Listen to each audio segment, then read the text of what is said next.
seamos tontos, ya comienza el circo pronto, tenemos domadores, marionetas. Bienvenidos a Son Cubano, un programa del Consejo para la Transición Democrática en Cuba, un espacio de información y reflexión sobre el pasado, presente y futuro de la isla.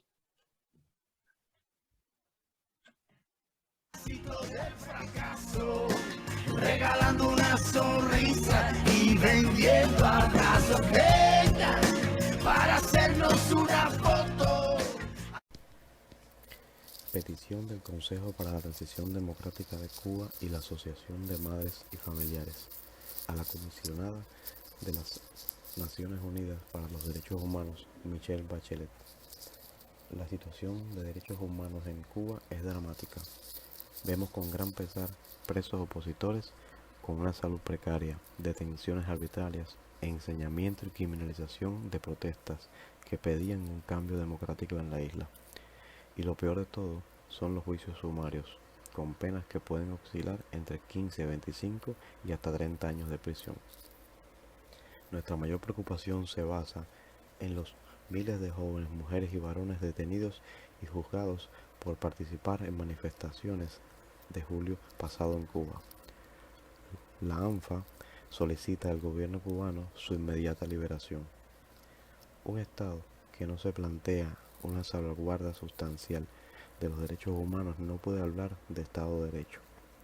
El escudo protector de la dignidad humana en la sociedad, la Constitución, establece garantías y resguardos previstos frente al ejercicio de la cohesión penal en el uso de la fuerza estatal. La dictadura Castro Canel ha publicitado a través de los medios oficialistas y las redes sociales que defienden el régimen que existen 790 jóvenes detenidos y sujetos a procesos, muchos de ellos sumarios, sin reales garantías de derecho de defensa, con abogados plegados al régimen Castro Canel. Lo que se pretende es criminalizar un acto democrático como es ejercer la libertad de expresión. Lo único que se pretendía es una apertura democrática en una Cuba plagada de represión cotidiana. Las controversias que en la sociedad se presentan entre el Estado y los particulares o entre dos o varias personas se deben resolver en procesos que se encuentren inspirados en una serie de garantías que permitan adoptar decisiones justas y equitativas, así como el respeto a los derechos de las partes involucradas. Es deber de los Estados de proteger y garantizar a todas las personas sin discriminación alguna los derechos humanos. Para ello, debe disponer de recursos y mecanismos idóneos para hacerlos efectivos, y para una protección y garantía eficaz se hace necesario, obviamente, la existencia de normas que protejan esos derechos. Requiere de un sistema judicial que actúe consecuentemente, tanto a nivel universal como regional. Los instrumentos internacionales sobre los derechos humanos establecen los principios básicos que deben regir la administración de la justicia.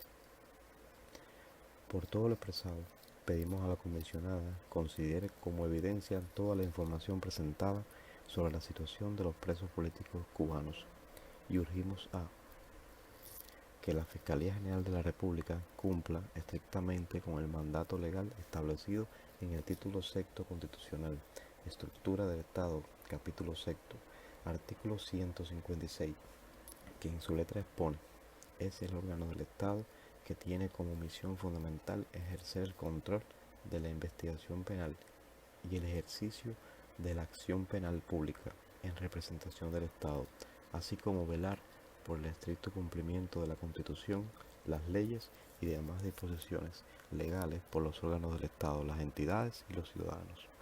Pedimos, recomiende a la Asamblea Nacional del Poder Popular Cubana la necesidad de realizar un estudio integral del sistema cubano de justicia penal y la necesidad de continuar el perfeccionamiento del sistema de justicia a favor de los presos políticos y la población en general, en todos sus ámbitos y estructuras, para consolidar la seguridad jurídica y el debido proceso, la protección de los derechos humanos, la institucionalidad y la disciplina social, tan afectada en la Cuba. Por último, que a través de mecanismos diplomáticos ante la Fiscalía General de la República de Cuba, que abogados independientes ante los tribunales cubanos promuevan procedimientos de habeas corpus por las demoras y abusos en las condenas, conforme a la exigencia establecida en la ley, según el artículo 96 constitucional. Suscribe Consejo para la Transición Democrática de Cuba.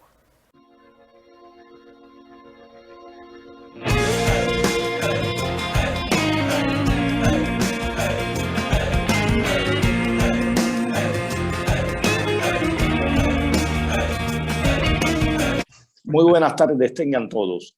Bienvenidos a esta nueva edición de Zoom Cubano. Nos acompaña, como siempre, nuestro colega Hernán Alberro desde España, y desde acá, desde Cuba, les habla Pedro Acosta Peña. ¿Qué tal, Hernán? ¿Qué tal, Pedro? ¿Cómo estás? Buenas tardes, y seguramente nos esté acompañando en algún momento del programa Julio Aliaga con sus comentarios musicales, que últimamente solo está cubriendo esa parte por dificultades técnicas, pero que ya lograremos superar, espero. Hoy tenemos un tema peliagudo y que tiene diferentes aristas. Es un embargo, pero acá le dicen el bloqueo. Es un tema largo, hay que hablar mucho de él, y para ello contamos con la presencia de Andrés Hernández, presidente del Partido Democrático Cubano, y de Germán González, economista de Cuba. Como les decía, el tema es el bloqueo. El bloqueo tiene su historia y comienza un poco, el origen viene desde la sierra, desde que en el año 58, en junio, Raúl Castro secuestra una guagua de marines. Al mes siguiente, Fidel Castro, en una pequeña nota a Celia Sánchez, le dice: después de ganar esta, voy a echar mi propia guerra, mi verdadera guerra, mi guerra contra los Estados Unidos de Norteamérica. Y bueno, golatra como si nacido para esto.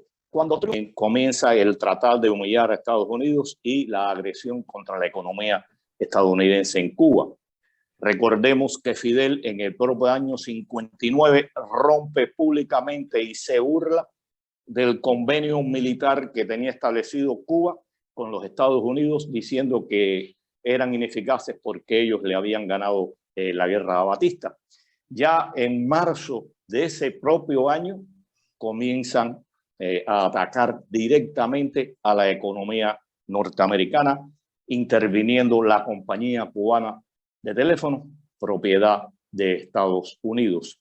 En ese año, ya en junio, el Che parte hacia Europa y Asia a buscar nuevos mercados. Y la pregunta es, si usted tiene un mercado establecido con los Estados Unidos, ¿qué hace buscando mercados en Europa que serían más caros y de menos eficacia? Pues bien, esa visita del Che dio como resultado que en agosto de ese año los rusos le compran a Cuba 170.000 toneladas de azúcar. Ya Fidel había dicho, si los rusos nos compran el azúcar, se las vendemos. Hay mucha más tela por donde cortar.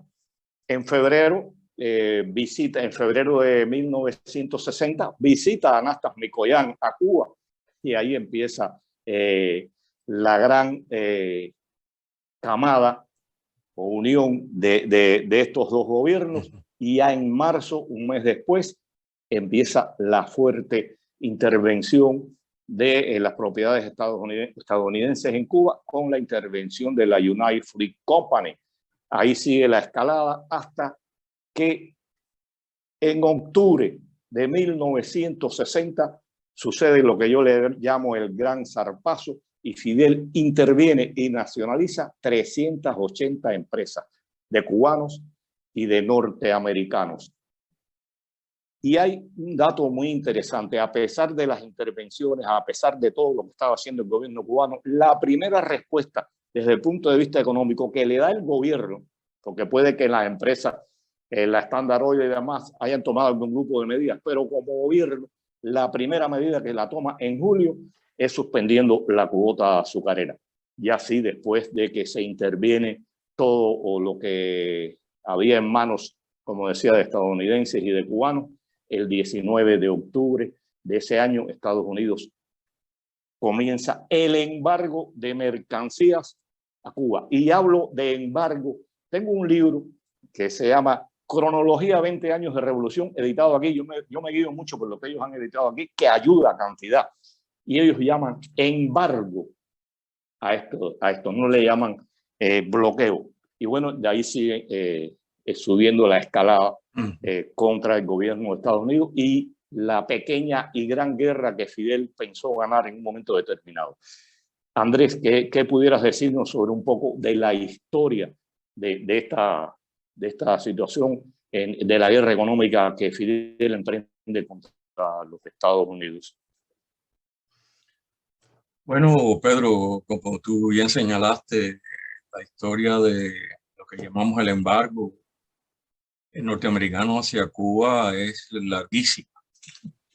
Tiene una historia muy rica y que se extiende en el tiempo a los principios de la revolución, como ya señalas. Y ha pasado por distintas etapas, donde el embargo se ha ido transformando en lo que es hoy día,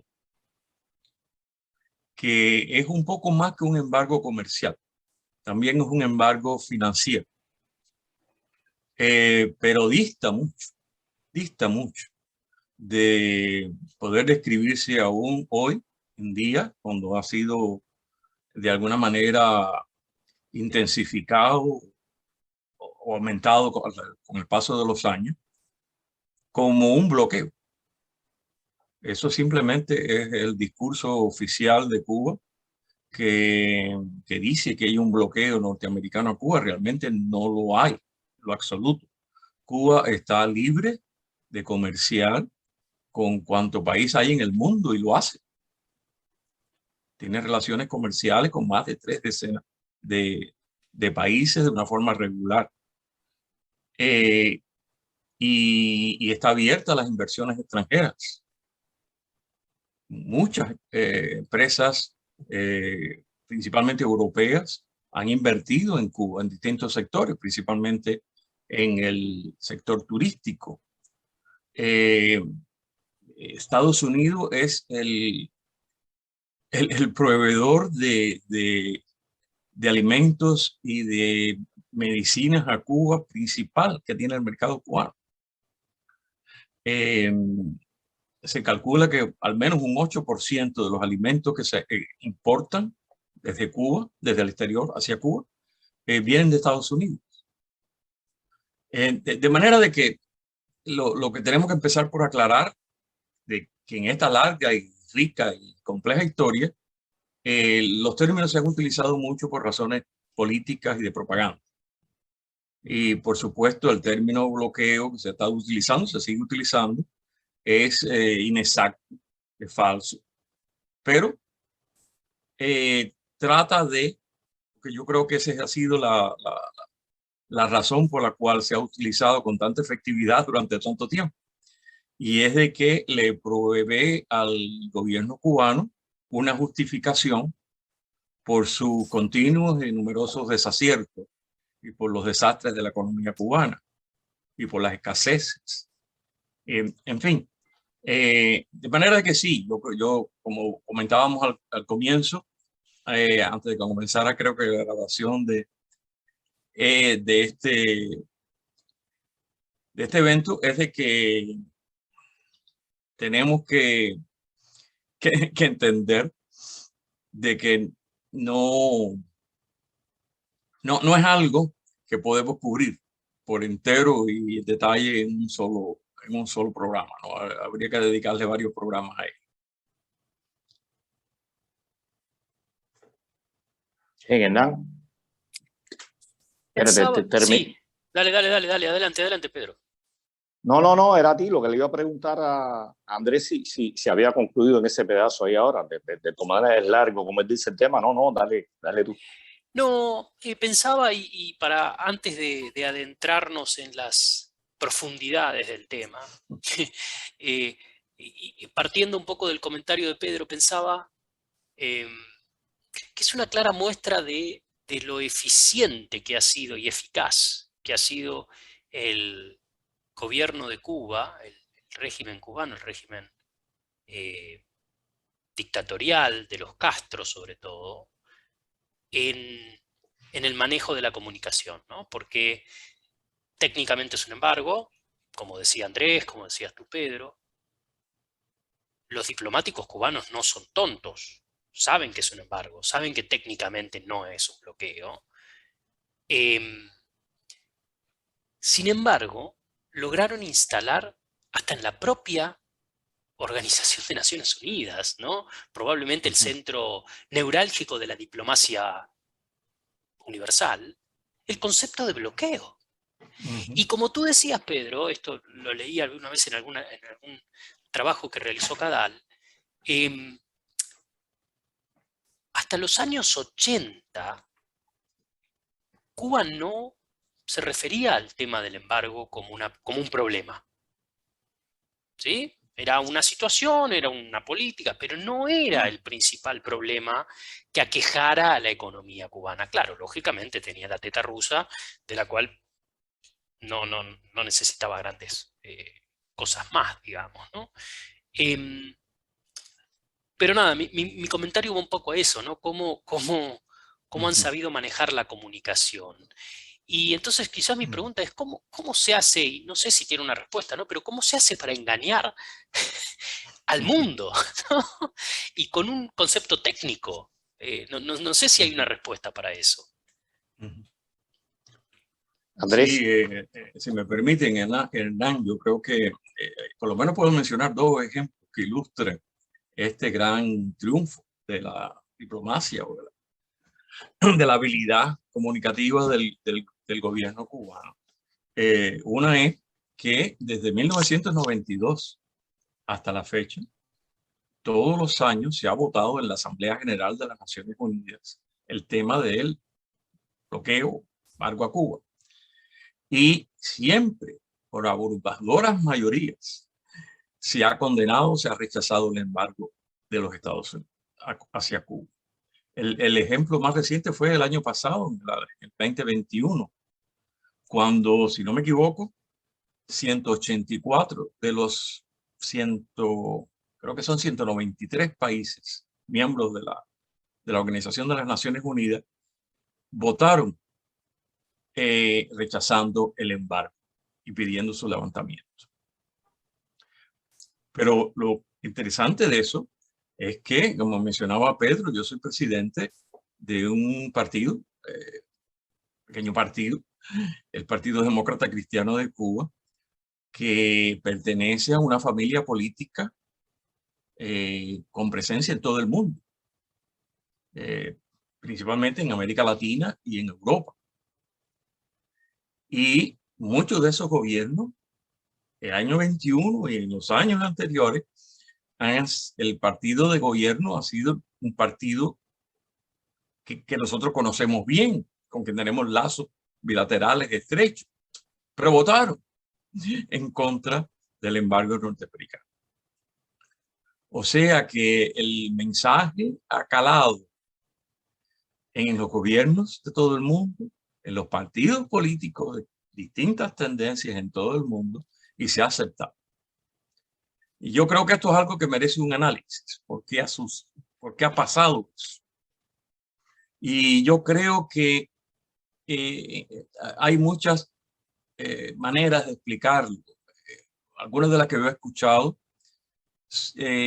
consisten en decir que hay un rechazo de naturaleza, digamos, ética o moral a que un país mantenga un embargo sobre otro, que las sanciones unilaterales, normalmente de un país poderoso o más rico que al que se le somete a la sanción, es algo que no debe ocurrir por razones de nuevo éticas y morales. Y además, he oído otros argumentos que también hay alguna evidencia histórica para ello, de que los de que las sanciones unilaterales, sean embargo de cualquier tipo, de un país a otro, por lo general no son muy efectivas. El país que es sujeto al embargo puede buscar otras maneras de conseguir financiamiento o de concertar relaciones comerciales con otros países. Y por lo tanto, ¿para qué hacerlo si realmente no logra los fines normalmente que se han fijado los que han puesto en vigor las sanciones? Y también hay otra teoría, y es de que a partir del año 92, cuando el recrudecimiento del embargo de Estados Unidos, que es un complejo de distintas leyes, hay por lo menos 6 leyes que regulan el embargo de Estados Unidos a Cuba. Pero la ley, que se conoce con el nombre de Helms-Burton, por los dos congresantes norteamericanos que la impulsaron, hace un poco más que lo que hacían las leyes hasta ese momento con respecto a Cuba. Y es de que le aplicaban sanciones a las empresas no norteamericanas, sino latinoamericanas o europeas, que realizaran inversiones o tuvieran relaciones comerciales con Cuba. Esto fue rechazado por muchos países cuyas empresas estaban negociando con Cuba o querían hacerlo en el futuro. Y eso yo creo que también ha sido un factor, aparte de los morales, los pragmáticos, de si son efectivos o no, para rechazar, para que haya este rechazo generalizado al embargo norteamericano a Cuba, sobre todo desde 1992, cuando esta ley se aprobó. Tanto fue el rechazo que las sucesivas administraciones norteamericanas, las de Clinton, las de Bush, trataron de impedir que hubiera este rechazo y por lo tanto suspendieron, lo que la ley permitía, por parte del Ejecutivo, la aplicación de la cláusula que afectaba a las empresas no norteamericanas. Y eso lo hicieron casi todas las administraciones, republicanas y demócratas, hasta que en el año, fue hace un par de años, si no me equivoco, durante la administración de Trump, hubo un cambio. Por primera vez se mantuvo esa cláusula que había sido suspendida. Se suspendía temporalmente por cada 6 meses, pero cada 6 meses lo renovaban la suspensión. Por lo tanto, nunca se aplicó. Con la administración de Trump hubo un cambio y se empezó a aplicar. Y eso pues ha traído como consecuencia algunos procesos judiciales y por supuesto ha continuado y quizás ha reforzado la repulsa. Y por eso fue que el año pasado más países que nunca votaron en contra del embargo norteamericano a Cuba. Así que sí, no, enteramente de acuerdo con Pedro y con Hernán. Esta ha sido una de las victorias, una de las pocas victorias del gobierno cubano. Mira, estoy plenamente de acuerdo con las dos cuestiones expuestas por Andrés. La primera es la simpatía de David frente a Goliat, y la segunda tiene que ver con la protección que están buscando los países sobre su economía. Y hay una tercera razón que yo le agregaría, que tiene que ver con los países del tercer mundo, y es la ayuda que Cuba le ha dado a medio mundo a costas del sacrificio de este pueblo. Mucha gente se ve también comprometida con Cuba por lo que ha hecho por diferentes países. Pienso que no es la fundamental, pero tiene que ver mucho con esto. Pero hay que hablar de una cosa con relación al bloqueo, antes después un poco volver a los orígenes. En el año 1977, Fidel, en una entrevista con Bárbara Walker, le dijo que si el bloqueo no existiera, había que inventarlo. Es cínico eso, que lo reconozca, que si no existiera el bloqueo, tenían que inventarlo, porque eso le da pie a ellos a justificar. Es el gran manto bajo el que se ha escondido la ineficacia, la incapacidad, la intransigencia de este gobierno.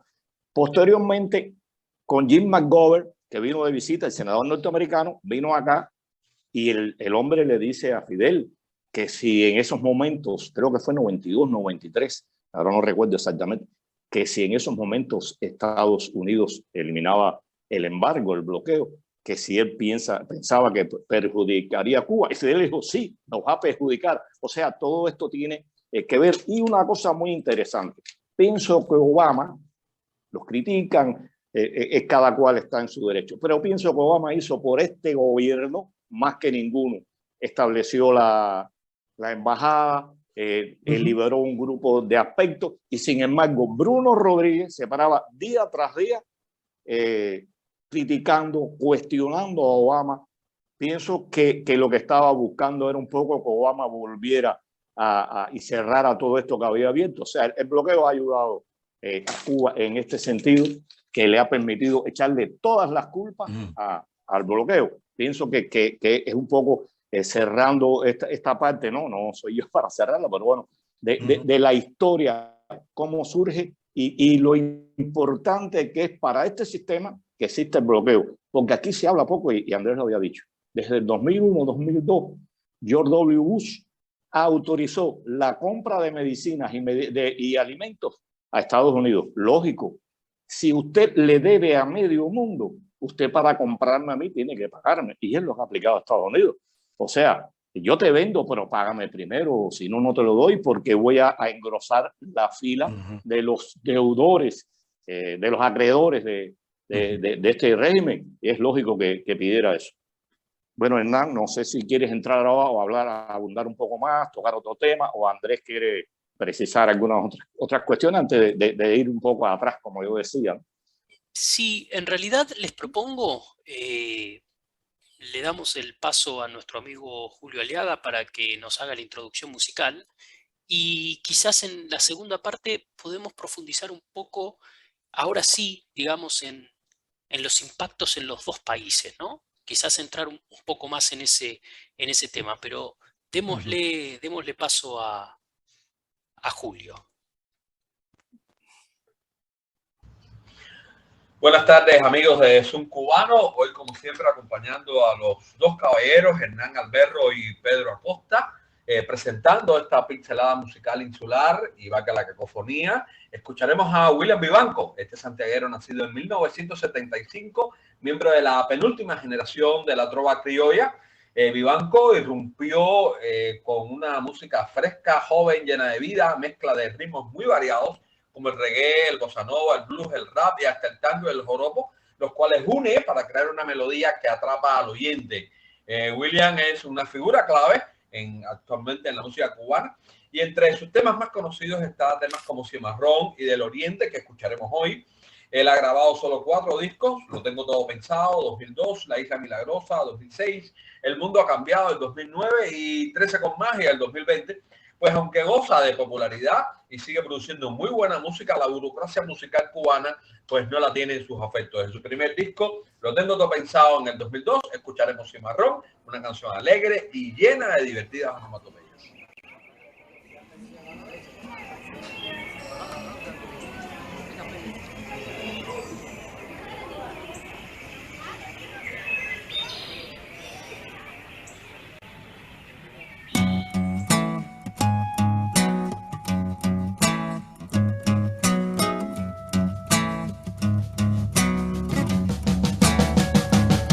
Soy el cimarrón de la lejanía, tengo mi sazón, mi filosofía, pero por el salto de sus ojos blancos tendré que volver y me la llevaré. Arriba, arriba, arriba, arriba, arriba, arriba, arriba, arriba.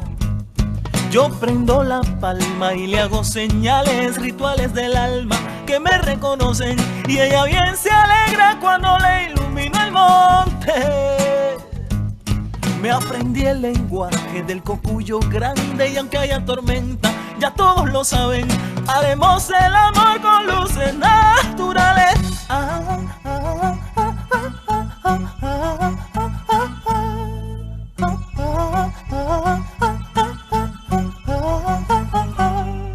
Le guardé el arroyo de las campanillas, resané la cueva, quité filtración, marqué territorio, me crecí en la manigua y de los pelícanos aprendí canción.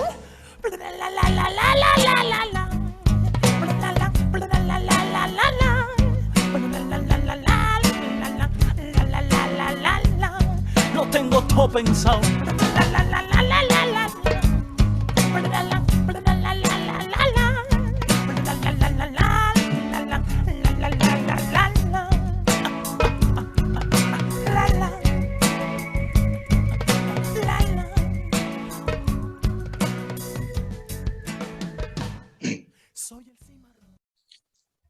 Cimarrón, William Vivanco nos dejaba Julio Aliaga, como siempre. Pedro, decíamos de quizás, a ver, siempre a mí me resulta interesante también ver el lado, digamos, los dos lados de las cosas, ¿no? Y ya que lo tenemos, Andrés, pensaba cómo se ve desde Estados Unidos el embargo. Porque entiendo que incluso desde Estados Unidos hay pujas en favor y en contra, ¿no? de mantenerlo. Efectivamente, y también el tema se ha debatido mucho en Estados Unidos. Y realmente, de las dos formas, digamos, en que el embargo afecta directamente a los Estados Unidos, es afecta a la industria turística. O sea, hay norteamericanos, cadenas hoteleras, etcétera, que quisieran establecerse dentro de Cuba. Hay productores agrícolas que quisieran venderle sus productos a Cuba. Y hay una gran parte de la población que quisiera visitar a Cuba. No para invertir, pero para hacer turismo, para conocer el país. Digamos que son el sector comercial que quiere tener relaciones comerciales más abiertas e intensas con Cuba, y el sector turístico, tanto los turistas de potencial como las empresas que se dedican a eso. Las que quieren realmente que el embargo termine para ellos poder desarrollar estas actividades en la isla.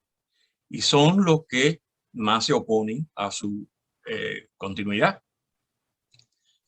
Obviamente, yo creo que la historia mayormente ha sido de que se ha recrudecido el embargo. Se han aplicado más sanciones, se han agregado nuevos aspectos, nuevas aristas.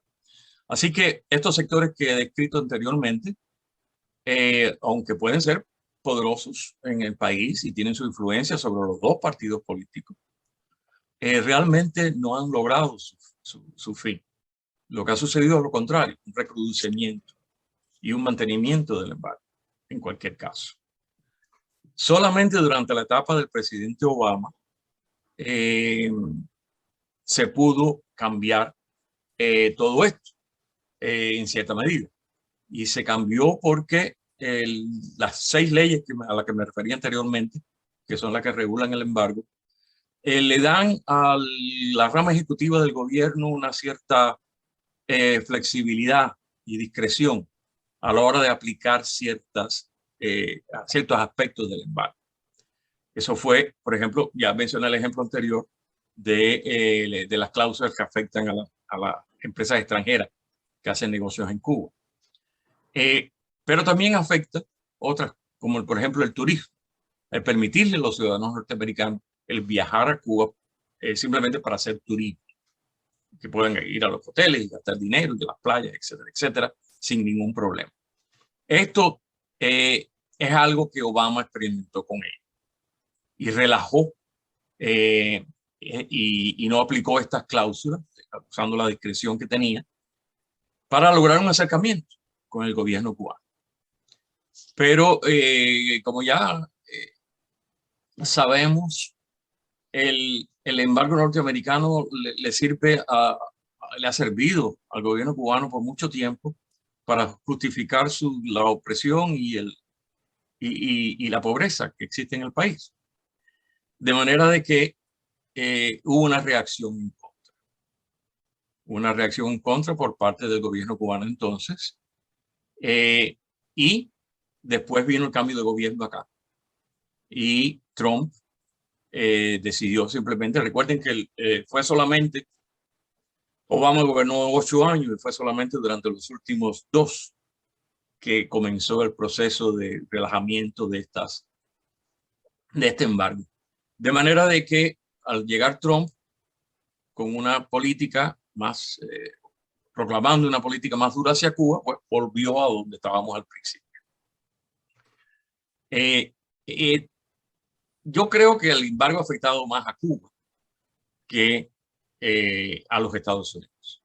Aunque, repito, aquí hay un movimiento muy poderoso que piensa y que es muy influyente y que ha actuado en distintas maneras, tratando de llevar el mensaje de que el gobierno norteamericano no debería, por ejemplo, prohibirle a los ciudadanos norteamericanos visitar el país que quieran. O sea, que coarta la libertad ciudadana el que no se le permita ir a Cuba o a otros países, simplemente porque existe una relación difícil con esos países o hostil hacia esos países. Pero este argumento, de nuevo, no ha prosperado lo suficiente. Y el mismo Obama no pudo ir más allá, porque una de las consecuencias de la ley de 1992 que señalé anteriormente, la ley Helms-Burton, es que le otorgó, se auto-otorgó el Congreso de los Estados Unidos la autoridad de continuar o de intensificar o de eliminar el embargo de Estados Unidos a Cuba, que hasta entonces caía en gran medida en las manos y en la autoridad del presidente de los Estados Unidos, el hacer. Al involucrarse directamente el Congreso, ya Obama no podía ir más lejos de lo que fue, porque tenía que ir al Congreso y lograr una mayoría de votos a favor de las medidas, adicionales a las que él pudo tomar. Y ciertamente no estaba en el Congreso de los Estados Unidos entonces, ni lo está tampoco ahora, un sentimiento mayoritario de cambiar nada con respecto al embargo. Es una realidad y la ley lo dice, que solamente se levantará cuando se restablezca una democracia representativa, abierta, plural, etcétera, en Cuba. De manera de que es muy difícil, hasta que no exista eso, es que el Congreso lo cambie.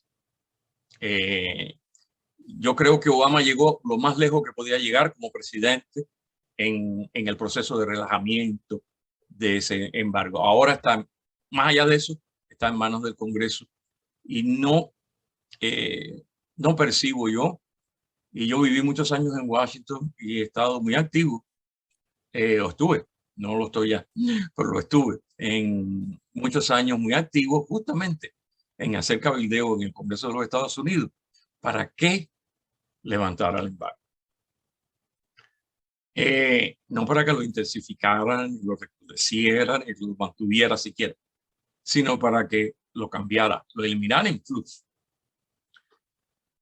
No había apoyo.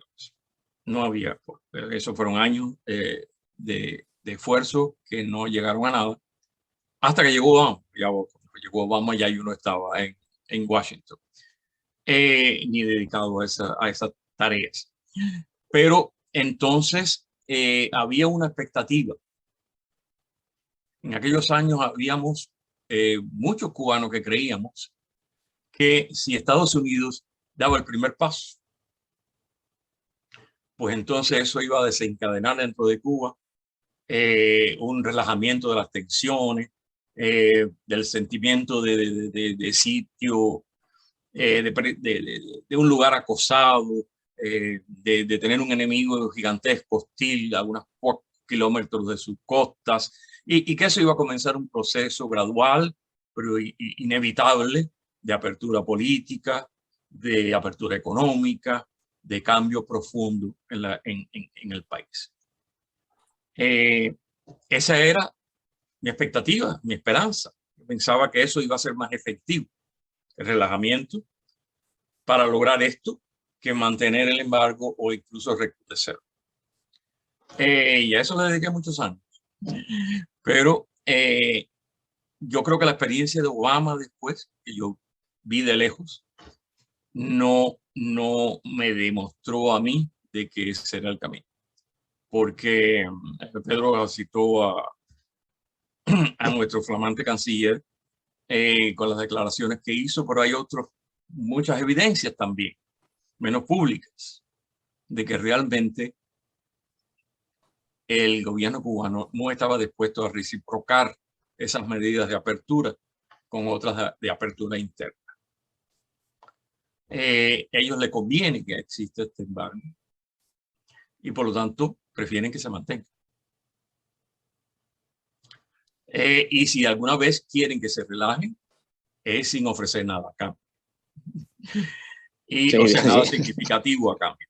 Y es por eso que yo creo que sí, esto es algo que está pendiente en una negociación bilateral entre Estados Unidos y Cuba. Pero tiene que haber concesiones de parte y parte.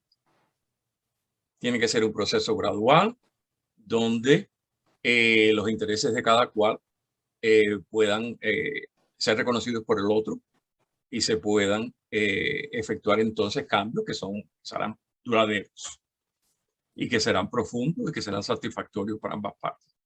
Pero mientras se mantenga esta situación de que Estados Unidos es el que tiene que unilateralmente levantar el embargo, en primer lugar, no es viable, no va a pasar.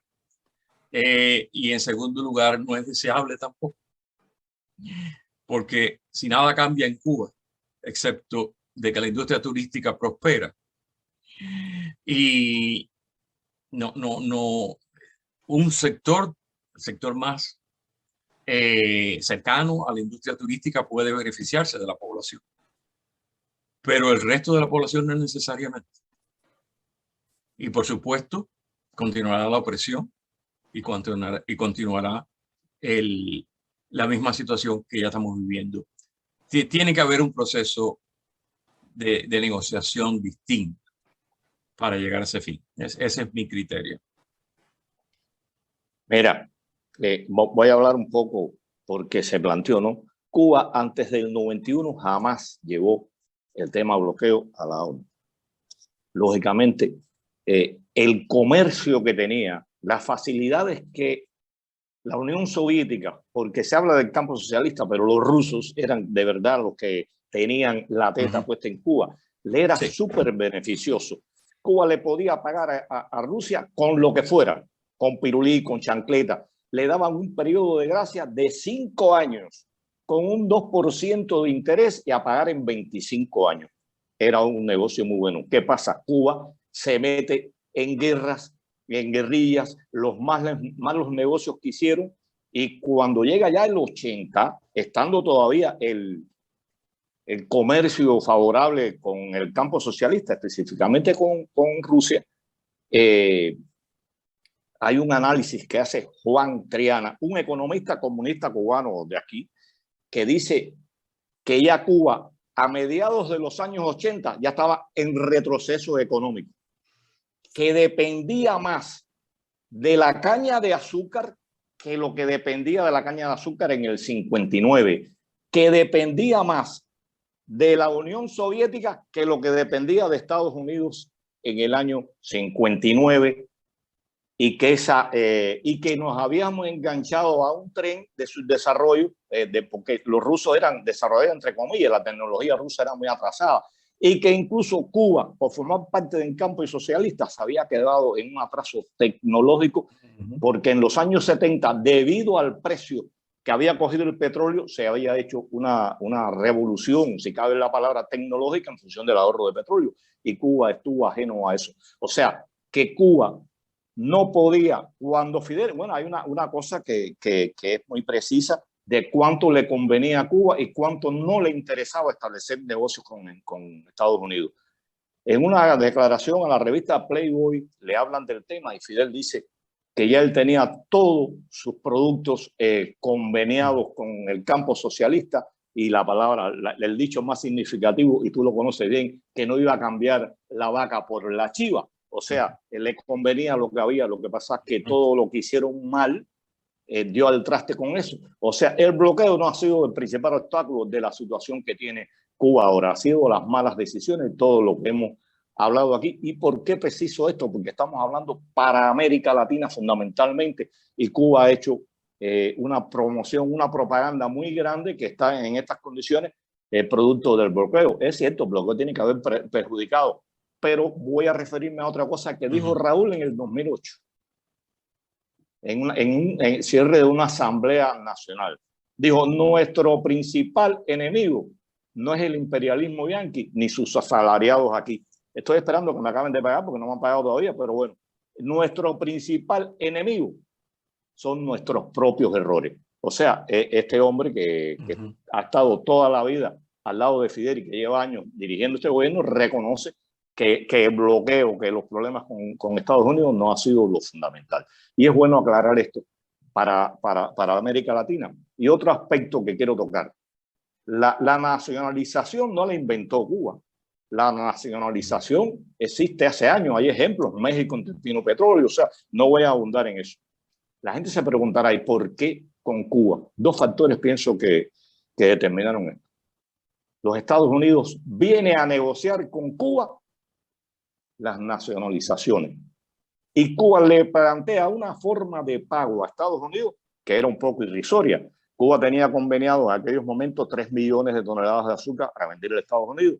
¿Y cómo quería pagarle Fidel? Bueno, sí, pues hablamos de Cuba, en definitiva es Fidel quien hacía lo que le daba la gana aquí. Bueno, Fidel quería que Estados Unidos le comprara un poco más de azúcar y con esa extra irle pagando la deuda de lo que le había robado, porque al final se lo robó y como Estados Unidos no aceptó, es lógico, yo no voy a aceptar eso. Fidel las expropia y ahí viene el embargo. Pienso que también ha influido mucho la agresividad de Cuba. Uno analiza y dice, si este país que es pobre es capaz desde el año mismo 59, Panamá, Nicaragua, o sea, la lista de intervenciones en América Latina, un tema que desarrollemos en otro día, pienso que le dio una visión a Estados Unidos de lo que podía pasar y de lo que hecho pasó con el gobierno cubano y las revoluciones en América Latina y las intervenciones en América Latina. Pienso que ahí está la esencia de por qué el embargo y por qué las medidas financieras.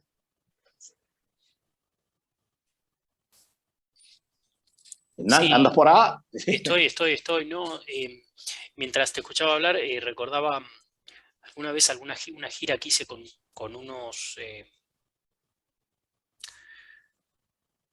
políticos, líderes políticos de Europa del Este, y uno de ellos, y siempre se generaba, ¿no?, la discusión del embargo, bloqueo y demás en todas las reuniones de incidencia que teníamos.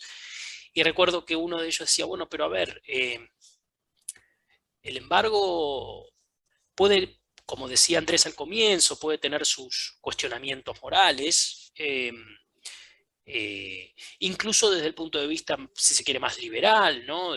de la idea de que, bueno, el libre comercio y el libre intercambio, primero que es un derecho y segundo que puede generar mayor espacio a libertades, mayores demandas sociales y demás, aunque China está por verse, pero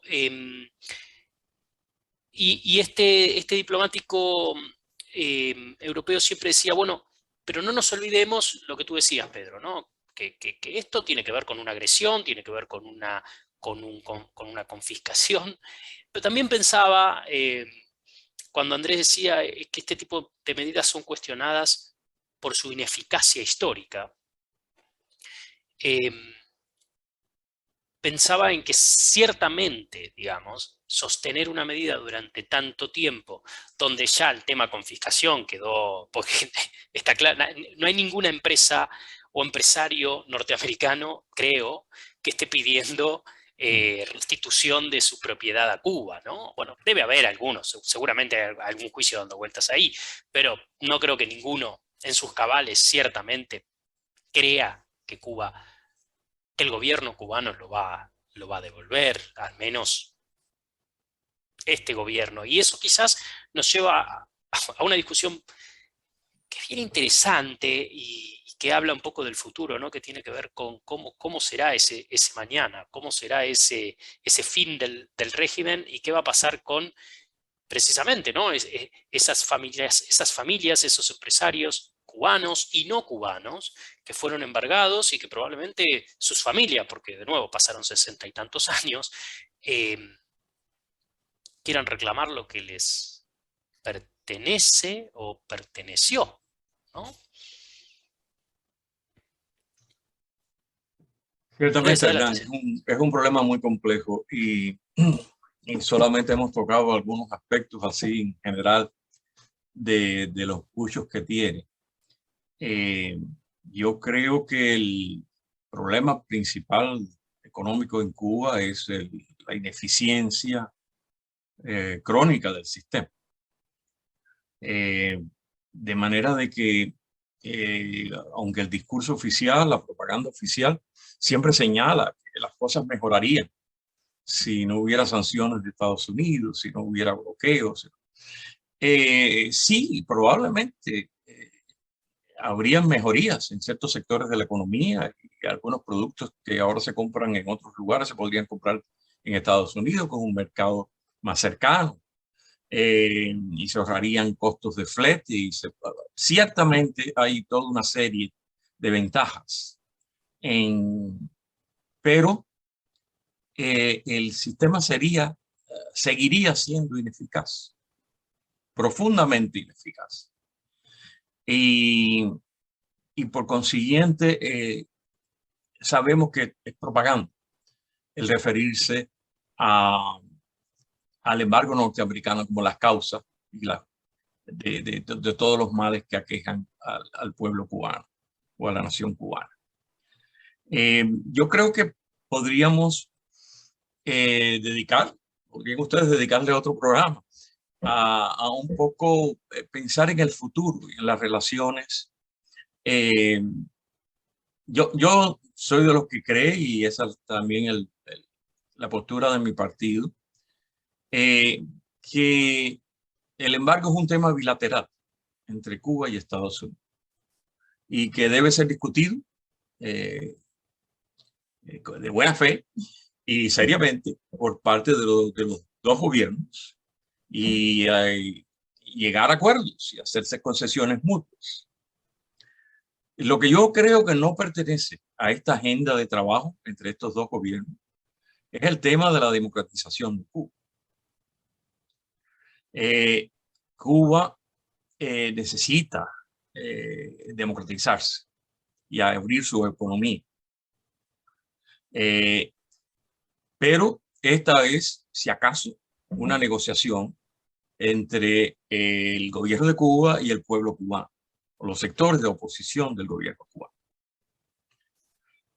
Porque realmente, y no quiero tocar temas de soberanía ni nada por el estilo, sino simplemente yo creo que los cubanos somos capaces y tenemos el derecho y la responsabilidad de construir de alguna manera un mejor gobierno en nuestra propia patria.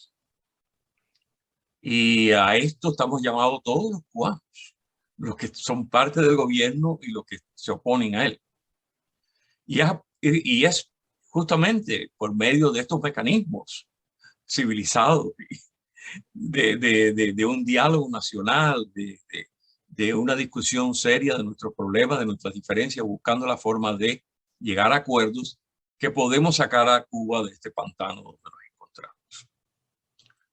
Por lo tanto, es algo que yo trato siempre de decir cuando tengo la oportunidad, y es de que sí, el tema del embargo de Estados Unidos a Cuba es importante y ha tenido un impacto, obviamente, en la vida de la nación cubana, como también ha tenido un impacto en ciertos sectores de la economía y de la población norteamericana, como ya señalé anteriormente. Pero no es la raíz de los problemas de Cuba. Y aún si desapareciera el embargo por completo, mágicamente, de un día para otro, Cuba todavía tendría una larga lista de problemas que resolver. Mira, y esto lo digo pensando en la audiencia a la que se refería Pedro anteriormente, que son Latinoamérica, donde también este ha sido uno de los triunfos de la propaganda castrista. Muchas veces se ve que el problema de Cuba es un problema bilateral entre Estados Unidos y el gobierno cubano. Y esa es la raíz de todos los problemas. Pero no lo es. No lo es en lo absoluto. Bien, mira, tú tocaste una cosa ahí. Y me gusta mucho referirme a Fidel porque esta gente que está acá dice que son continuidad de sus ideas.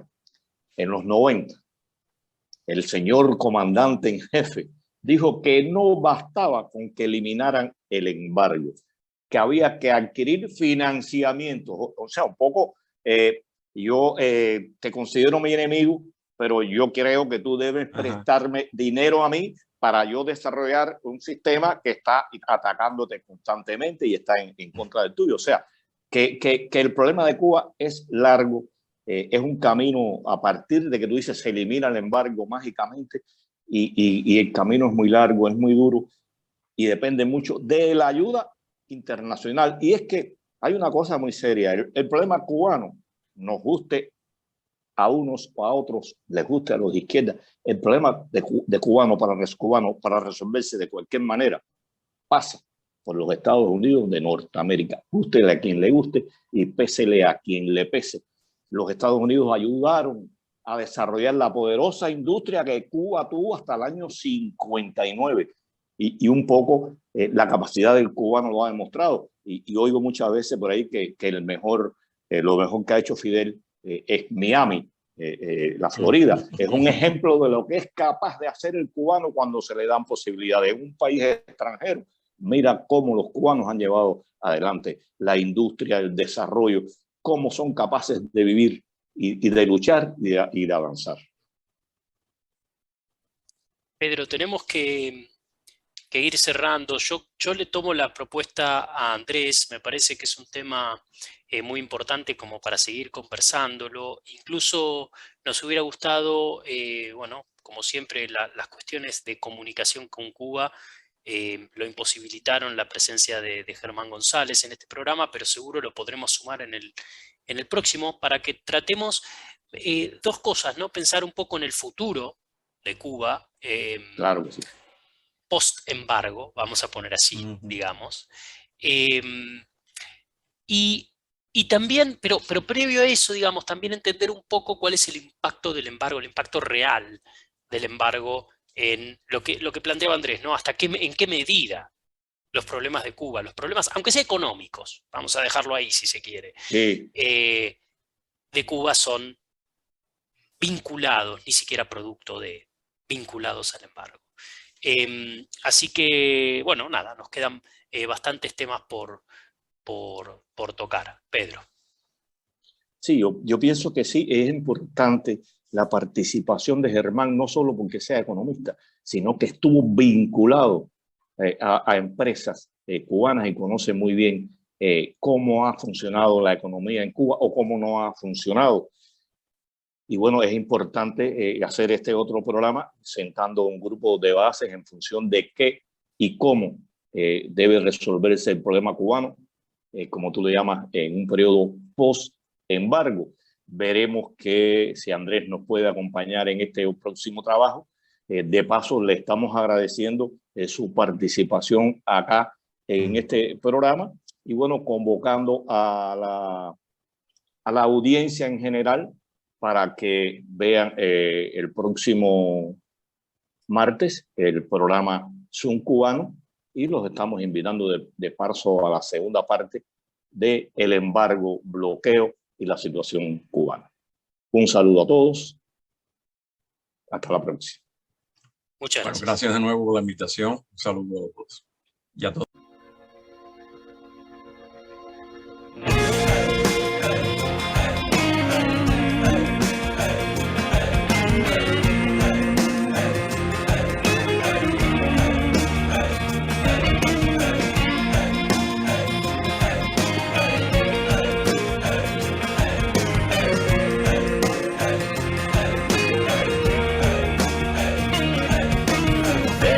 Vengan a la feria de los tontos, ya comienza el circo pronto.